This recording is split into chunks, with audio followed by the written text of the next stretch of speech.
Oke, welcome back to my channel Taruna Indonesia TV bersama kakak Dewa Gede Tantara Tessa Putra. Dan sebelum video ini dimulai, silahkan bagi kalian yang belum subscribe channel ini, silahkan di subscribe terlebih dahulu, karena channel kakak akan selalu memberikan informasi terupdate terkait dengan perguruan tinggi kedinasan. Dan jangan lupa juga untuk like video ini, share ke teman seperjuangan kalian, dan jangan lupa juga untuk komen apa yang ingin kalian request di next video nanti. Silahkan aja komen di bawah.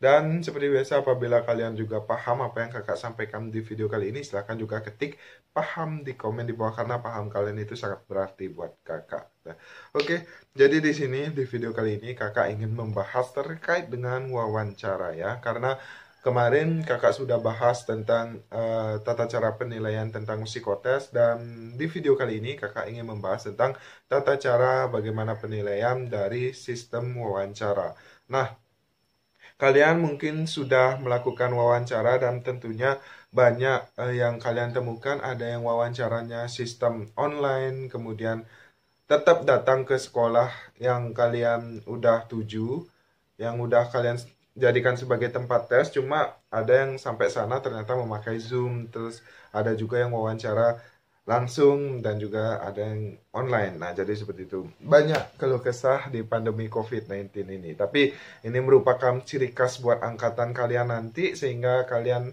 akan ada cerita tersendiri lah yang bakal kalian kenang untuk angkatan kalian. So, sebelumnya kalian melakukan wawancara, tentu di wawancarai atau penguji kalian itu adalah dosen dari masing-masing UPT. Ada dosen, ada pejabat, dan juga tentunya ada juga dari Ditjen Hubdat. Wih, Bapak Ditjen, bahkan sampai Direktur Jenderal Perhubungan Darat ikut mewawancarai kalian. Itu big applause for you di masa pandemi ini. Itu benar-benar mengesankan, kalian bisa berbicara secara langsung dengan Dirjen Hubdat. Bahkan seorang kakak pun belum bisa berbicara head to head langsung ya dengan Bapak Dirjen, tapi kalian bisa. Wow. Bagi kalian yang diwawancari oleh Bapak Dirjen, silahkan komen di bawah. Itu benar-benar big applause dari kakak ya. Jadi kalian melakukan wawancara dan dilakukan oleh dosen UPT dan atau pejabat struktural di Kementerian Perhubungan. Minimal itu adalah eselon 3. Kemudian masing-masing peserta diwawancari oleh minimal 2 pewawancara. Nah, apakah kalian sudah diwawancari oleh 2 pewawancara? Tapi kalau lebih, itu lebih bagus lagi. Minimal ya, di sini minimal 2 pewawancara. Kalau satu, ya berarti menyalahi aturan. Kemudian kegiatan tatap muka antara pewawancara dengan peserta si pencatat untuk menggali unsur-unsur potensi diri dalam mencapai keberhasilan yang bersangkutan menyelesaikan program studi yang dipilih atau melakukan tugas yang relevan dengan studinya setelah selesai pendidikan. Nah, jadi fungsi dari tes wawancara ini adalah untuk menggali diri kalian ya.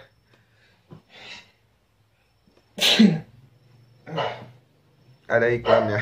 Jadi untuk menggali potensi yang ada dalam diri kalian dalam melakukan pendidikan ataupun juga melakukan setelah pendidikan nanti, setelah kalian bekerja, apa yang bisa kalian lakukan. Jadi ini menggali potensi dalam diri kalian, melihat motivasi kalian, melihat bagaimana semangat kalian, kemudian tata cara kerja kalian nanti, dan bagaimana juga melihat apa yang bisa nanti kalian lakukan pada saat pendidikan ataupun juga setelah selesai pendidikan, tepatnya pada saat kalian bekerja. Nah, kemudian aspek penilaian dari wawancara, apa aja sih yang bakal dinilai saat wawancara nanti? Nah, jadi yang bakal dinilai pada saat wawancara itu adalah yang pertama mengenai kesan penampilan. Nah, makanya di video sebelumnya kakak sampaikan bagaimana penampilan kalian itu harus rambut rapi ya, nggak panjang nih, ini kayak kakak nih, nggak apa ya, nggak terlalu pendek, tapi yang penting rapi. Kemudian kalian penampilannya udah fresh, kemudian mandi, kemudian wangi, ya itu juga termasuk penampilan. Kemudian pakaian kalian, sebenarnya masalah kancing baju ya, kancing baju tuh nggak perlu sampai atas gini, nggak perlu, cukup gini aja nggak apa-apa, yang penting rapi. Nah, jadi seperti itu, kayak kakaknya rapi. Kalau ini anggap dah ini kemeja putih ya, jadi seperti itu, rapi. Terus kancing tangan juga dirapi, jangan dilipat, wah itu udah minus. Kemudian pakai sabuk atau ikat pinggang, sepatu, celana hitam sesuai dengan persyaratan, nah itu udah dinilai kesan penampilan kalian. Kemudian yang dinilai lagi adalah motivasi menjadi taruna-taruni. Nah, ini yang sering kakak sampaikan di video-video sebelumnya. Bagaimana motivasi untuk kalian menjadi taruna-taruni itu dinilai ya, sangat-sangat dinilai. Makanya pada saat wawancara pasti kalian ditanya seperti itu. Itu yang menyebabkan kalian itu harus benar-benar bisa menjawab, harus benar-benar bisa menunjukkan bahwa diri kalian itu sangat bersemangat, sangat ingin menjadi taruna.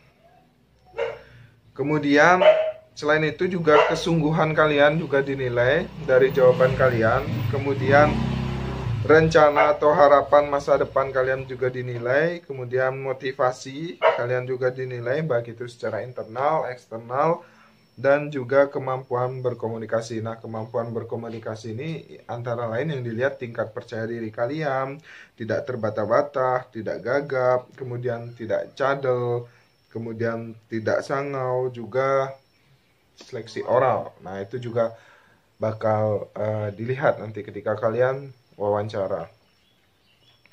So ya, itu merupakan aspek yang dinilai. Kakak ulangi, ada 3 aspek. Yang pertama adalah penampilan, kemudian motivasi kalian, kemudian yang ketiga kemampuan berkomunikasi. Sebenarnya kalau tahun lalu lebih banyak lagi aspek yang dinilai, kurang lebih yang tahun lalu kakak jelaskan itu ada 5 aspek. Tapi di sini dipersempit lagi, artinya lebih disederhanakan. Jadi aspek ini juga tetap mempengaruhi penilaian kalian nanti. Nah, jadi untuk poin-poinnya, kalau misalnya kita lihat tahun lalu untuk wawancara itu ada poinnya itu kurang lebih 100 per aspek nanti. Nah, jadi kalau di total untuk nilai sempurna ya kalian mendapatkan 300, itu kalau tahun lalu. Tapi sekarang karena kondisi kayak gini ada perubahan aspek juga. Semoga kalian bisa mendapatkan hasil yang maksimal ketika kalian sudah selesai melaksanakan kegiatan wawancara ini. Dan tentunya wawancara kemarin dilakukan dari hari Selasa ya sampai Jumat. Nggak tahu sih hari ini kayaknya nggak ada. Tapi kakak menjelaskan penilaiannya agar kalian tahu gambarannya seperti apa. So, mungkin itu aja yang dapat kakak sampaikan di video kali ini. Semoga kalian mengerti. Apabila kalian paham, silahkan ketik paham seperti biasa. Dan semoga apa yang kakak sampaikan bisa membuat kalian lebih paham lagi dan lebih berjuang lagi untuk kedepannya. Ingat, perjuangan kalian belum selesai, walaupun kalian sudah tes wawancara, masih ada pantohir. Dan nanti kakak akan jelaskan pantohir itu seperti apa sih sebenarnya. Apakah ada tes lagi seperti sekolah-sekolah lainnya atau tidak. Dan bagaimana pengumuman pantohir dan kapan pengumuman pantohir. Nanti kakak akan menjelaskan di next video nanti. So, makanya bagi kalian yang belum subscribe channel ini, silahkan di subscribe terlebih dahulu. Dan jangan lupa juga untuk like video ini. Kemudian jangan lupa share ke teman seperjuangan kalian. Jangan pelit ilmu, nanti ilmu kalian nanti rezeki kalian dipersempit. Dan jangan lupa juga untuk komen di bawah apa yang ingin kalian sampaikan di next video nanti. Yang pasti next video kakak akan membahas tentang pantohir. Sebenarnya sebelumnya kakak ingin bahas TPA juga, karena non polbit masih ada tes TPA ya. So, ditunggu aja dan nanti kakak akan kasih kisi-kisinya. Oke, mungkin itu aja, dan mohon maaf apabila ada salah kata dan salah tingkah, and see you next time. Peace.